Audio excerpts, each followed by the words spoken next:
Hello दोस्तों, कैसे हो आप सब? आशा करता हूँ कि सब अच्छे होंगे। तो चलिए आइए शुरू करते हैं आज की क्लास और ये हमारी यूटेट पेपर सेकंड के लिए सामाजिक विज्ञान से पहला प्रैक्टिस सेट रहने वाला है। तो इससे पहले हम यूटेट एसएसटी के लिए कुछ थ्योरी क्लासें भी कर चुके हैं। अगर आपने अभी वो क्लासें नहीं देखी है तो उन क्लासों को भी आप जरूर जाकर देख सकते हैं। इससे पहले हमने यूटेट एसएसटी के लिए इतनी 4 थ्योरी क्लास कर ली और आज उन 4 क्लासों में से जो हमने शुरुआत की 2 क्लासें करी, आज उनसे हम क्या करने वाले हैं, क्वेश्चन करने वाले हैं कि यूटेट परीक्षा 2025 में किस किस प्रकार से प्रश्न पूछे जा सकते हैं। तो चलिए शुरू करते हैं।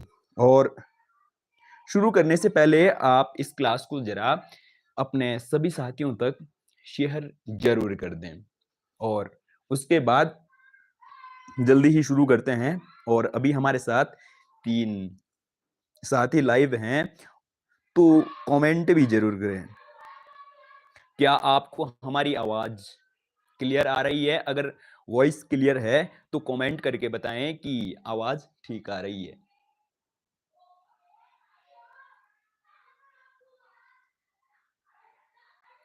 भारती चंद का कमेंट आया है, हाय। तो क्या आवाज आ रही है? तो चलिए शुरू करते हैं। तो ये हमारी यूटेट 2025 के लिए एसएसटी से पहली क्लास रहने वाली है प्रैक्टिस सेट से, ठीक है। तो चलिए शुरू करते हैं।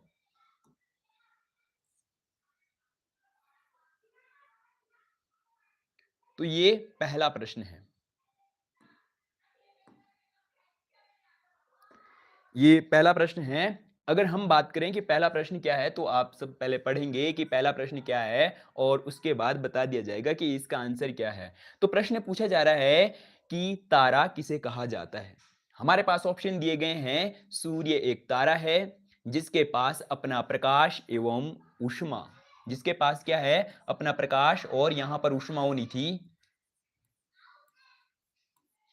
जिसके पास अपना प्रकाश और ऊष्मा होती है। और अगला ऑप्शन है जिसके पास अपना प्रकाश और ऊष्मा, यहां पर भी क्या होना था, ऊष्मा नहीं होती है, तारा उसे कहा जाता है। तो हमारे पास ऑप्शन है केवल ए, केवल ए सत्य है और अगला ऑप्शन है बी सत्य है और अगला ऑप्शन है ए और बी दोनों सत्य है और चौथा ऑप्शन है केवल सी सत्य है। तो आप कमेंट करें कि कौन सा इसका सही उत्तर होने वाला है। तो प्रश्न पूछा गया कि तारा किसे कहा जाता है। अगर हम बात करें, पहला जो कथन है वो क्या है, सूर्य एक तारा है, बिल्कुल सही है। और अगला है कि जिसके पास अपना प्रकाश और ऊष्मा होती है, तो बिल्कुल सही है। पहले 2 ऑप्शन क्या हो जाएंगे, या पहले 2 कथन बिल्कुल सही हो जाएंगे। और तीसरा कथन है जिसके पास अपना प्रकाश और ऊष्मा नहीं होती है। तो अगर हम बात करें कि सूर्य के पास अपना प्रकाश और ऊष्मा नहीं होती है, तो सूर्य के पास तो अपना प्रकाश भी होता है और ऊष्मा भी होती है, तो ये वाला क्या हो जाएगा, गलत हो जाएगा। अगर हम बात करें कि इस प्रश्न का सही उत्तर क्या हो जाएगा, तो ऐसा ऑप्शन कौन सा है जिसमें ए और बी सही है, तो ए और बी सही किसमें है, ऑप्शन नंबर 3 इस प्रश्न का सही उत्तर हो जाएगा। तो चलिए बढ़ते हैं आगे की ओर।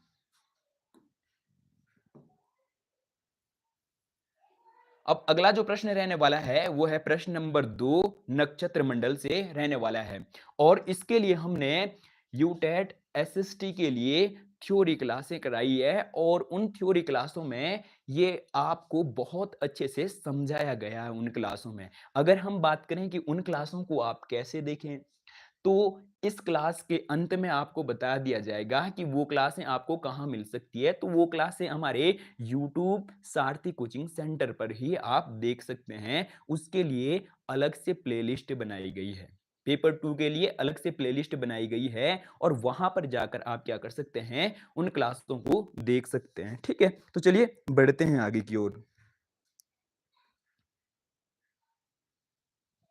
तो अगला जो दोस्तों प्रश्न है वो है नक्षत्र मंडल किसे कहते हैं। हमारे पास कथन दिए गए हैं, तारों के समूह को क्या कहा जाता है, नक्षत्र मंडल कहा जाता है। और अगला है तारों के विभिन्न समूहों द्वारा बनाई गई विविध आकृतियों को क्या कहा जाता है? नक्षत्र मंडल कहा जाता है। तो ऑप्शन दिए गए हैं ए और बी दोनों सत्य, और अगला है केवल ए सत्य, और तीसरा है ए और बी असत्य, और चौथा है केवल बी सत्य। तो कमेंट करके बताएं कि इस प्रश्न का उत्तर क्या होने वाला है।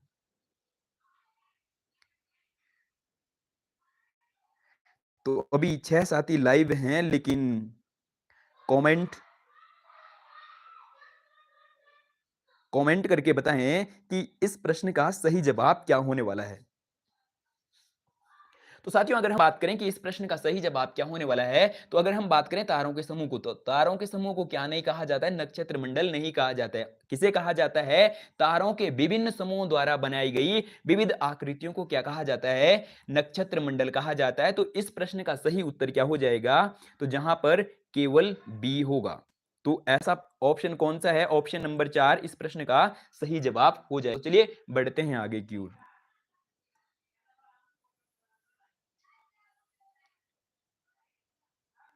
अगला जो प्रश्न है, प्रश्न नंबर 3।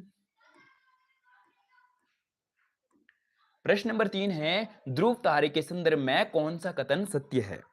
हमें बताना है कि ध्रुव तारे के संदर्भ में कौन सा कथन सत्य है। हमारे पास कथन दिए गए हैं, ए बी सी कथन दिए गए हैं, ठीक है।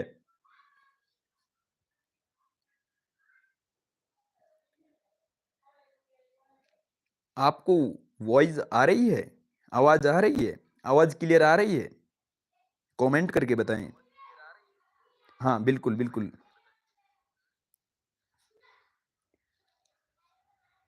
और ये स्क्रीन पूरी कैमरे में आ रही है?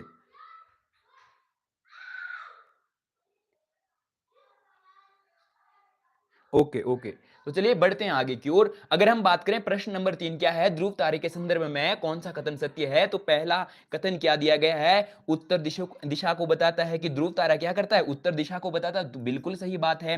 और अगला है, यह आसमान में हमेशा एक ही स्थान पर रहता है। तो बिल्कुल सही बात है कि जो ध्रुव तारा है, ध्रुव तारा आसमान में हमेशा एक ही स्थान पर रहता है। और सी है, सप्त ऋषि की सहायता से हम ध्रुव तारे की स्थिति को जान सकते हैं। तो बिल्कुल ये तीनों के तीनों कथन क्या है? सत्य है। तो ऐसा ऑप्शन कौन सा हो जाएगा? ए बी और सी, ये तीनों कथन क्या है?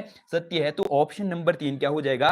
सही उत्तर हो जाएगा। और इनके बारे में हमने जो हमारी यूटेट एसटी की थ्योरी क्लास है उसमें बहुत अच्छे से समझाया गया है, ठीक है। तो उन क्लासों को जरूर जाकर आप देख सकते हैं। तो चलिए बढ़ते हैं आगे की ओर।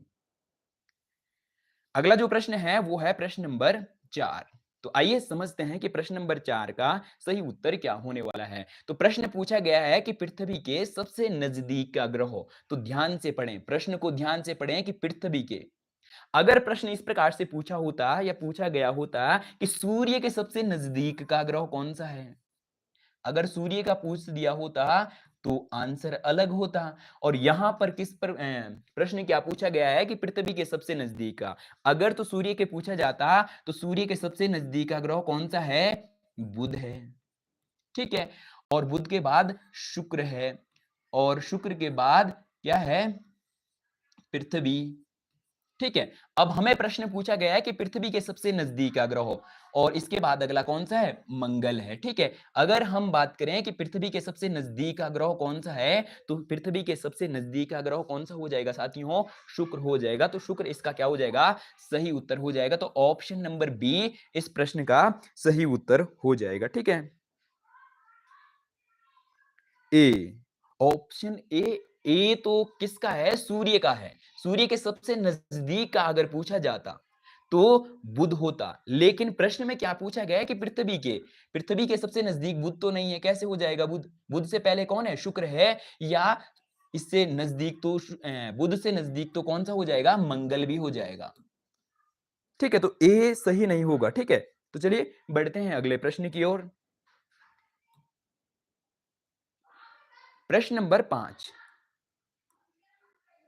प्रश्न नंबर 5 है, सूर्य से बढ़ती हुई दूरी के क्रम में ग्रहों को बताना है। हमें क्या बताना है कि ये सूर्य है, और सूर्य से बढ़ते हुई दूरी के क्रम में हमें क्या करना है? ग्रहों को बताना है, उनका क्रम बताना है, सही क्रम। तो आप कमेंट करें कि इसका सही उत्तर क्या होने वाला है।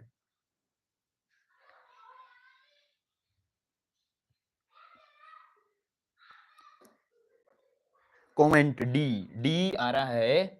तो बुध, शुक्र, पृथ्वी, मंगल, बिल्कुल बिल्कुल बिल्कुल सही बात है कि अगर हम बात करें कि सूर्य से बढ़ती हुई दूरी के क्रम में ग्रहों का क्रम, तो सबसे पहले कौन सा हो जाएगा? बुध, ठीक है, और बुध के बाद शुक्र, और शुक्र के बाद पृथ्वी, और पृथ्वी के बाद मंगल, और मंगल के बाद बृहस्पति, और बृहस्पति के बाद शनि, और शनि के बाद अरुण या यूरेनस, और इसके बाद अगला सबसे लास्ट कौन सा हो जाएगा? नेपच्यून या वरुण। ठीक है, ये सूर्य से बढ़ती हुई दूरी के क्रम में ग्रहों का क्या है क्रम। ऑप्शन नंबर ए तो नहीं होगा। बुध, शुक्र, बृहस्पति, बिल्कुल नहीं। बृहस्पति का कौन सा नंबर है भाई? 5वां नंबर है, और यहां पर तीसरा नंबर बताया गया, तो सही क्रम कौन सा होने वाला है? ऑप्शन नंबर डी सही उत्तर हो जाएगा। ठीक है, और डी आंसर आया भी है मन्नू का, मन्नू राउत। ठीक है, तो चलिए बढ़ते हैं आगे की ओर, और अगला जो प्रश्न है प्रश्न नंबर 6। तो आइए समझते हैं प्रश्न नंबर 6। पार्थिव ग्रहों या पार्थिव ग्रहों कोई अन्य किस नाम से जाना जाता है? आंतरिक ग्रहों के नाम से भी जाना जाता है और चट्टानी ग्रहों के नाम से भी जाना जाता है। कौन कौन से होते हैं? तो हमें बताना है कि पार्थिव ग्रह या चट्टानी ग्रह या आंतरिक ग्रह कौन कौन से होते हैं। तो कमेंट करके बताएं। आपने कमेंट करके ये भी बताना है कि कौन से प्रश्न का आप ABCD आंसर बता रहे हैं। ठीक है, तो कमेंट करके बताएं कि प्रश्न नंबर 6 का उत्तर क्या रहने वाला है।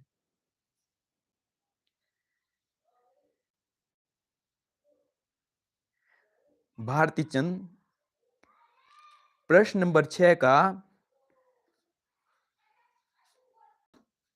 मन्नू रावत सी, कि आंतरिक या चट्टानी ग्रह किसे कहा जाता है? बुध, शुक्र, पृथ्वी, मंगल। तो बिल्कुल बिल्कुल सही उत्तर हो जाएगा ऑप्शन नंबर सी, इसका क्या हो जाएगा? सही उत्तर हो जाएगा। अगर हम बात करें बुध, शुक्र और शनि और बृहस्पति, तो ये क्या नहीं है? आंतरिक ग्रह नहीं है। ठीक है, या पार्थिव ग्रह नहीं है। ये कौन से ग्रह है? गैसीय ग्रह है, तो गलत हो जाएगा। बृहस्पति भी नहीं है, और शनि भी नहीं है, अरुण भी नहीं है, वरुण भी नहीं है, चारों के चारों नहीं है। तो ये कौन से ग्रह है? ये चारों के चारों गैसीय ग्रह है। ये चारों के चारों क्या हो जाएंगे? गैसीय ग्रहों, या इन्हीं ग्रहों को अगले किस नाम से जाना जाता है?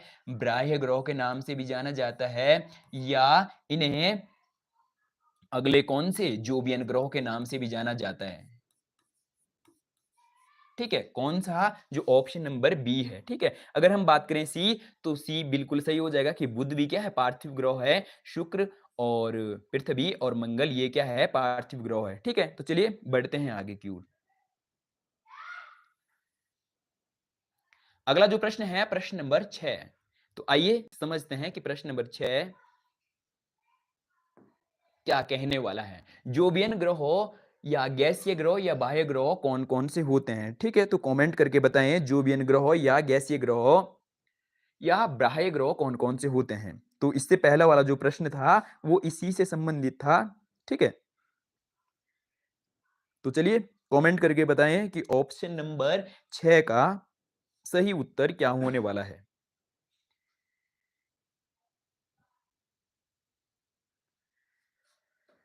तो चलिए समझते हैं। अगर हम बात करें बृहस्पति, शनि, अरुण, वरुण, तो यही उत्तर क्या हो जाएगा? सही उत्तर हो जाएगा कि ये क्या है? बाह्य ग्रह या गैसीय ग्रह या जोबियन ग्रह है। अगर हम बात करें ये तीनों के तीनों क्या हो जाएंगे? गलत हो जाएंगे, और सही उत्तर क्या हो जाएगा? ऑप्शन नंबर ए सही उत्तर हो जाएगा। तो चलिए बढ़ते हैं आगे की ओर। अब हम प्रश्न नंबर 7 को समझने वाले हैं। तो प्रश्न नंबर 7 है, पृथ्वी के संदर्भ में कौन सा कथन सत्य है? तो हमें बताना है कि पृथ्वी के संदर्भ में कौन सा कथन सत्य है। तो प्रश्न नंबर 7 का आप कमेंट करके बताइए कि इसका सही जवाब या सही उत्तर क्या रहने वाला है।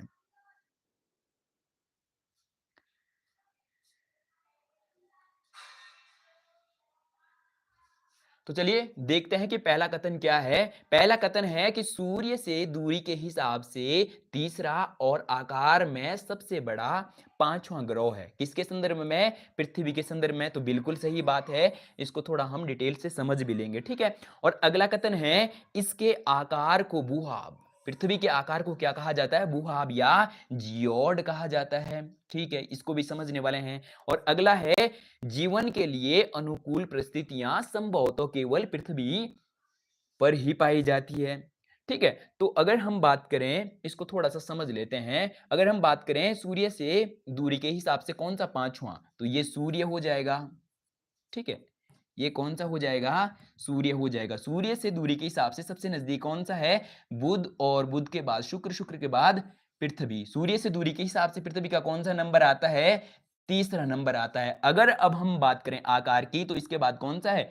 मंगल है, मंगल के बाद बृहस्पति है, बृहस्पति के बाद शनि है, शनि के बाद अरुण है, अरुण के बाद वरुण है। अगर हम आकार के हिसाब से देखें, तो आकार के हिसाब से सबसे बड़ा कौन है? बृहस्पति, बृहस्पति के बाद शनि, शनि के बाद अरुण, अरुण के बाद वरुण, और पृथ्वी का कौन सा नंबर आता है आकार के हिसाब से? पांचवा। तो पृथ्वी का आकार के हिसाब से कौन सा सबसे बड़ा? पांचवा। तो बिल्कुल सही है। और दूरी के हिसाब से कौन सा नंबर है? तीसरा। और आकार के हिसाब से कौन सा? पांचवा। तो कथन ए बिल्कुल सत्य है, ठीक है।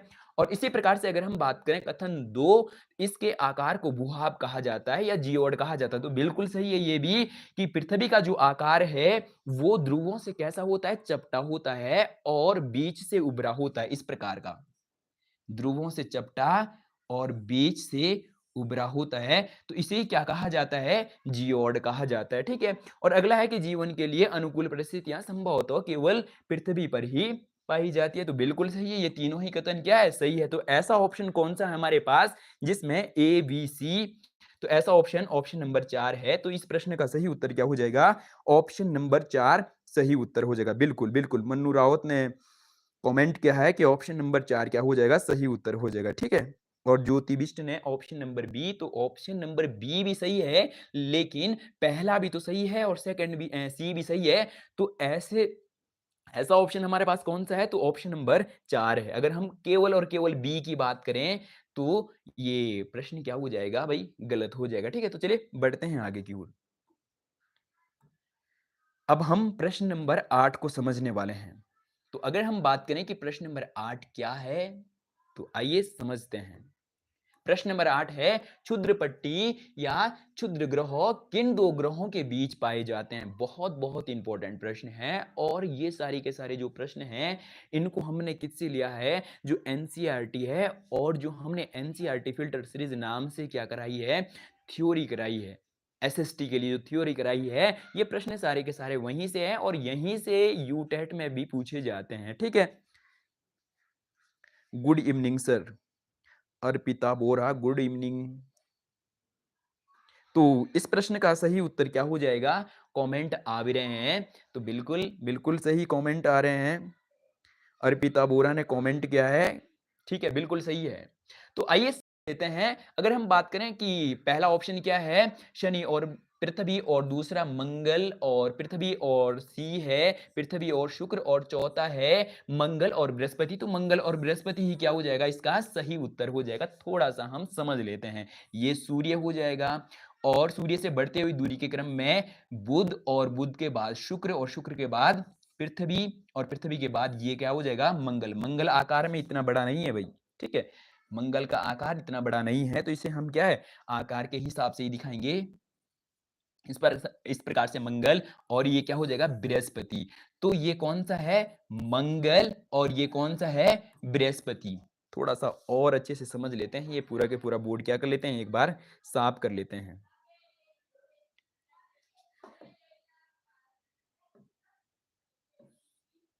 ठीक है, आइए समझते हैं थोड़ा सा, ठीक है। फिर से ये हो जाएगा सूर्य, और सूर्य से बढ़ते हुई दूरी के क्रम में ग्रह सबसे नजदीक बुध, और बुध के बाद कौन सा है?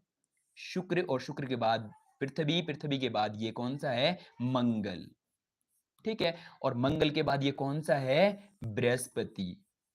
तो जो क्षुद्र पट्टी है या क्षुद्र ग्रह है, वो कहां पाए जाते हैं? वो यहां पर पाए जाते हैं। ठीक है, इस प्रकार से यहाँ पर पाए जाते हैं। और ये प्रश्न सीटेट की बात कर लें या यूटेट की बात कर लें, बहुत से भी बहुत बार दोनों ही परीक्षाओं में पूछा गया है। ठीक है, तो अगर हम बात करें इस प्रश्न का सही उत्तर क्या हो जाएगा, मंगल और बृहस्पति इस प्रश्न का सही उत्तर हो जाएगा। ठीक है, तो चले बढ़ते हैं आगे की ओर। 8 का बी, 8 का बी, 8 का बी, तो 8 का बी नहीं, 8 का बी सही उत्तर नहीं होगा। अगर हम बात करें कि 8 का सही उत्तर क्या होने वाला है, तो मंगल और बृहस्पति, ऑप्शन नंबर डी इस प्रश्न का सही उत्तर होगा। ठीक है, तो चलिए बढ़ते हैं आगे की ओर। अब अगला प्रश्न है प्रश्न नंबर 9। तो आइए समझते हैं। ठीक है, प्रश्न है किस ग्रह को पृथ्वी की जुड़वा ग्रह या पृथ्वी की बहन के नाम से जाना जाता है। तो कमेंट करें कि इस प्रश्न का सही उत्तर क्या होने वाला है, कि किस ग्रह को पृथ्वी का जुड़वा ग्रह या पृथ्वी के बहन के नाम से जाना जाता है। हाँ, 8 का बी। ठीक है, 8 का बी, 8 का बी नहीं था भाई, 8 का डी सही था। ठीक है, अर्पिता बोरा ने लिखा है कि भाई डी। ठीक है, अगले प्रश्न का डी था। अगर हम बात करें प्रश्न नंबर 9 का सही उत्तर क्या होने वाला है, तो कमेंट करके बताएं कि इस प्रश्न का सही उत्तर क्या होने वाला है।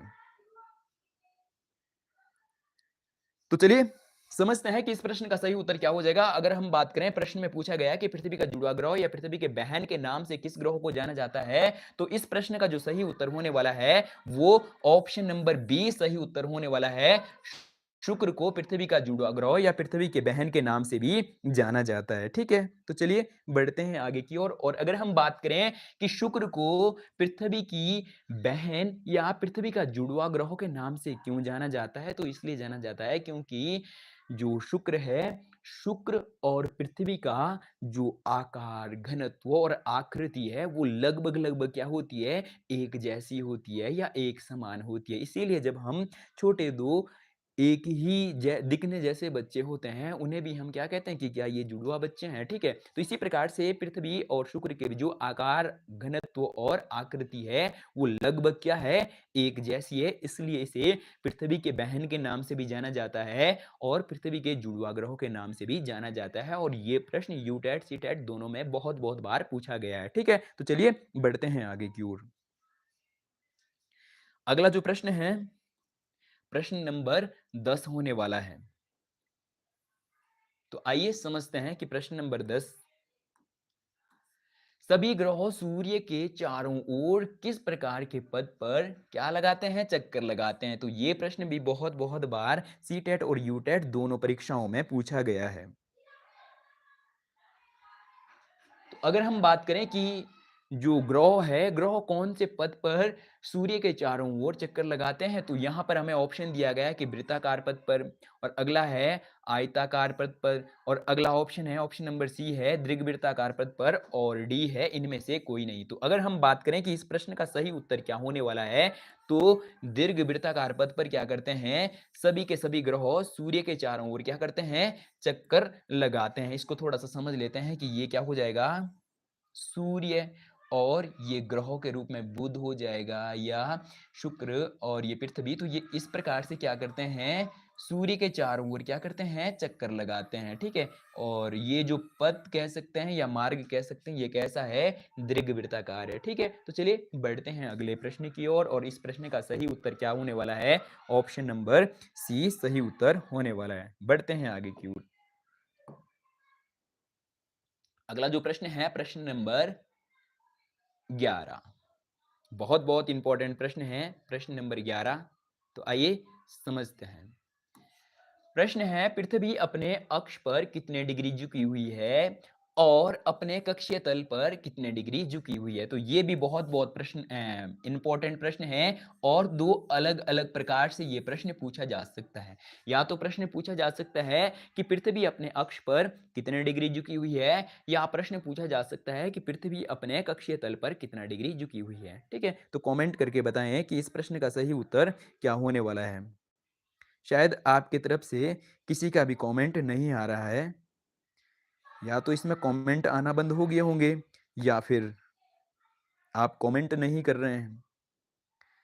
तो आइए समझते हैं कि अगर हम बात करें कि इस प्रश्न का सही उत्तर क्या होने वाला है, तो हमें ऑप्शन नंबर ए दिया गया है 23 डिग्री कि पृथ्वी अपने अक्ष पर कितना 23 डिग्री झुकी हुई है और कक्षीय तल पर कितना 90 डिग्री, तो बिल्कुल गलत हो जाएगा। अगर हम बात करें अगला ऑप्शन ऑप्शन नंबर बी कि पृथ्वी अपने अक्ष पर कितना 66 डिग्री झुकी है, तो बिल्कुल गलत हो जाएगा। और कक्षीय तल पर कितना 23.5, तो ये भी गलत हो जाएगा।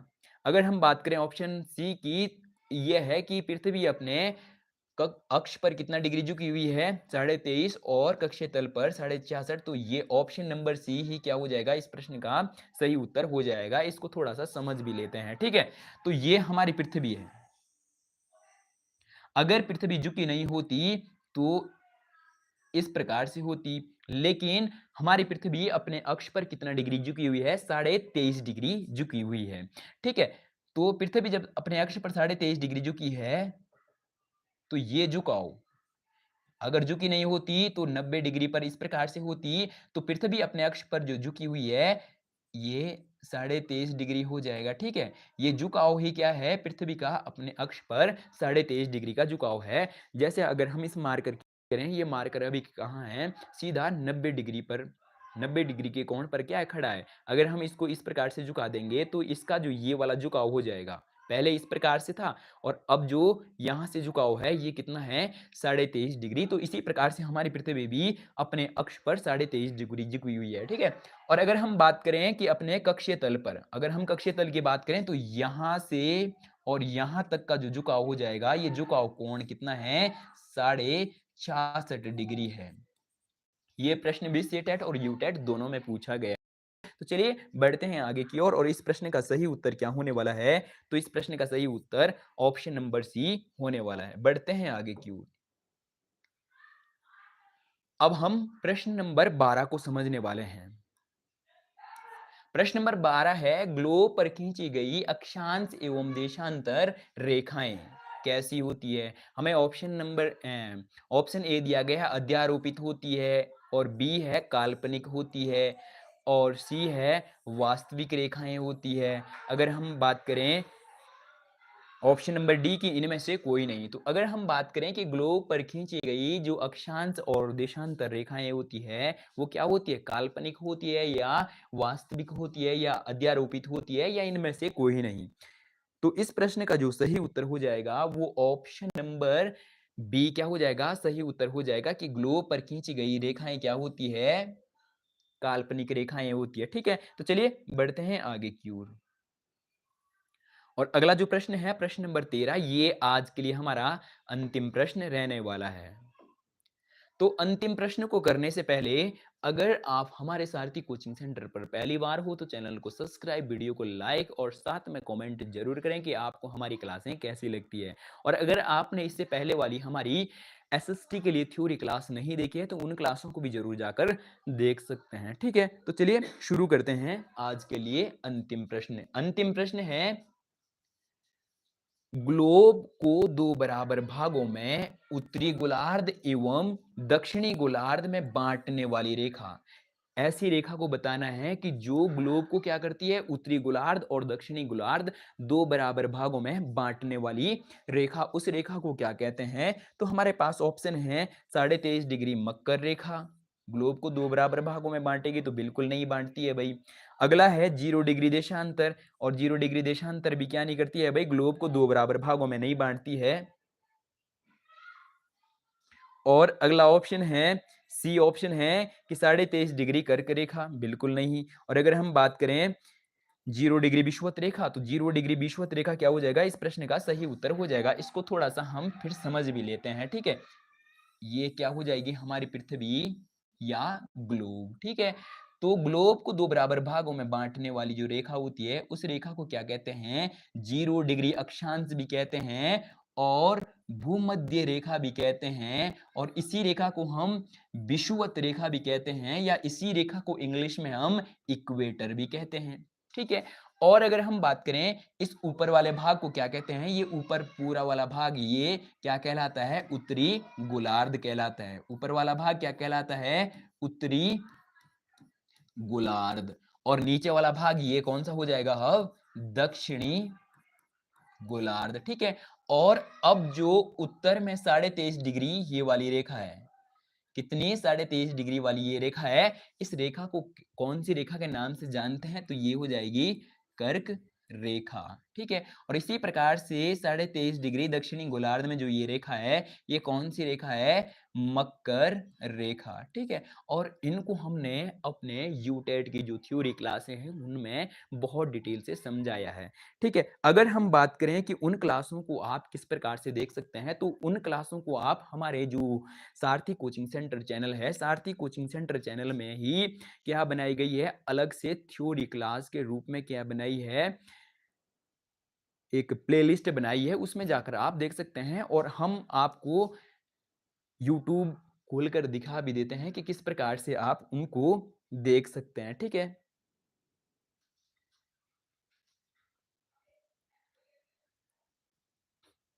तो सबसे पहले हम क्या करेंगे, इस प्रकार से आप क्या करेंगे, अपने फोन में यूट्यूब को खोलेंगे,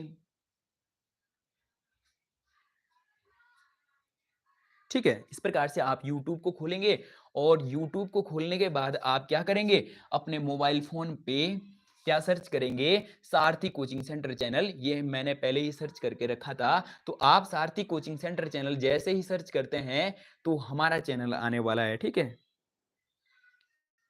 तो अगर हम बात करें, ये हमारा चैनल है, ठीक है। इस पे जाकर आप क्या देख सकते हैं, हमारे यूटेट के लिए, यूटेट के लिए क्या कर सकते हैं दोस्तों, प्लेलिस्ट को देख सकते हैं, ठीक है।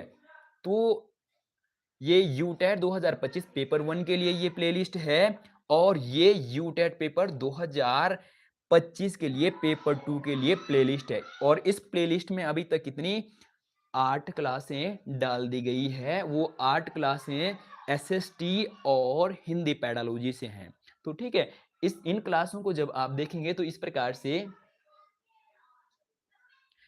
से ये खुलेंगी।